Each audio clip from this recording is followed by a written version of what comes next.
Join the pack by clicking the link in the description down below and it'll take you to blackwolfnation.com. Use the discount code F1word at checkout to grab yourself 15% off. Hey guys, Sean here. Welcome to the F1 Word and to a roundup of some of the news stories from the world of Formula 1 over the last few days.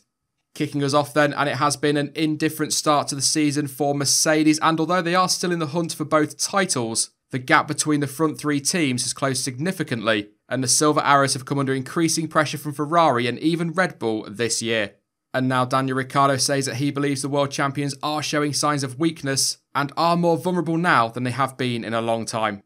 However, the Aussie did go on to insist that the Silver Arrows are still very strong. He told motorsport.com, "They are not as dominant as they have been the last few years. That was inevitably going to start to mellow out at some point.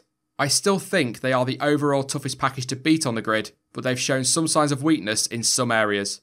Compared to how they've been, yeah, they look vulnerable. But still in the big scheme of things, they are a strong team and difficult to beat." Ricciardo was also asked about his and Red Bull's form this season and admitted that they did not have the pace to challenge for the World Championship, but that they were hopeful of more wins. The Aussie continued, "I still don't think we've got the real pace every weekend to convince ourselves that we can be in the title fight. I guess Max and myself probably take too many points away from each other. Lewis and Seb are doing all the winning at Mercedes and Ferrari. We are good enough to win more races. We need to find a little bit to be there on more tracks. Hopefully, the ones we expect to be quick on, we are.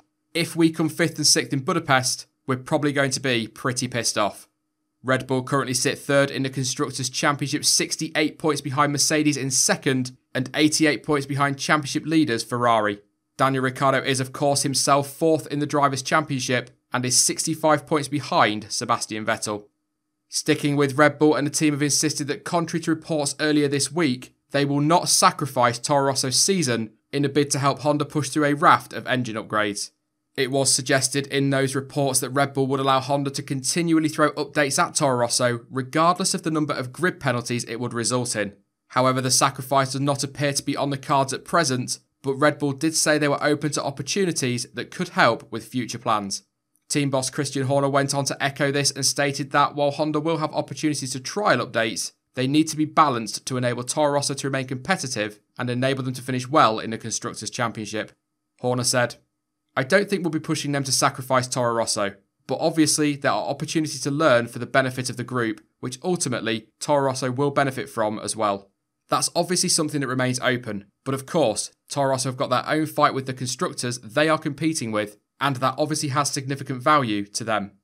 Toro Rosso are currently 8th in the Constructors' Championship, something that many believed would not be possible this season, and are only 29 points behind McLaren, but are under pressure from the improving Sauber team.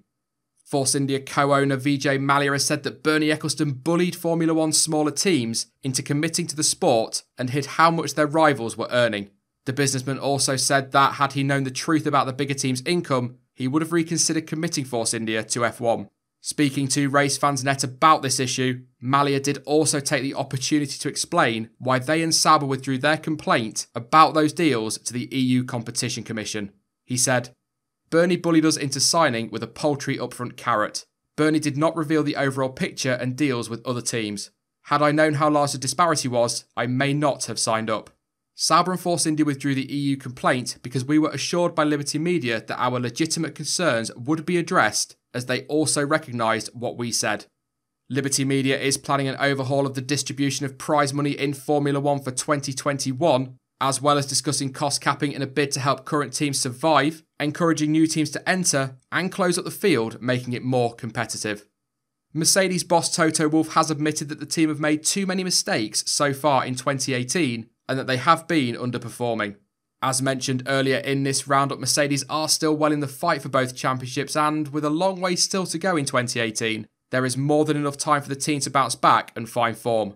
However, Toto Wolff is frustrated with the lack of points gathered, particularly during F1's first triple header, but is still looking for positives. The Mercedes boss said, "We didn't score as many points in the triple header as we had hoped for. A lot of that was down to our own mistakes. However, there is a silver lining to all this. While we didn't maximise on points, we did bring the quickest car to all 3 races. We still scored a good amount of points. Both drivers have shown strong performances and we have a fast car. So there are many reasons why we are looking forward to the second half of the 2018 season. We are hungry ambitious, and want to kick on from here. So let's take this story and use it as inspiration for this week's question then, and there has been a lot of talk of late as to who currently has the fastest overall package. So, which team do you think has the best car and is currently the team to beat this year? Is it Mercedes? Is it Ferrari? Let me know your thoughts in the comment section down below. And finally, Fernando Alonso has warned F1 against shaking up the current point scoring system. As was reported last week and covered in the Weekly Word on Sunday, Liberty Media are considering changing the system, with the idea being floated that points could be handed out to the top 15 and possibly even to every race finisher in the future. And rather poignantly, using Jules Bianchi's top 10 finish for Marussia at Monaco in 2014 as an example, the double world champion is not in favour of the idea. The Spaniard said, "In F1, it has always been quite difficult to get points. The league guys take points, and it was kind of a reward, a big moment when you scored 2 points or something. I remember now, Jules, when he scored the 9th position in Monaco. It was some kind of miracle, and that was a big moment for the sport. If everyone is scoring points now, then maybe we lose that unique thing in F1 that other categories don't have."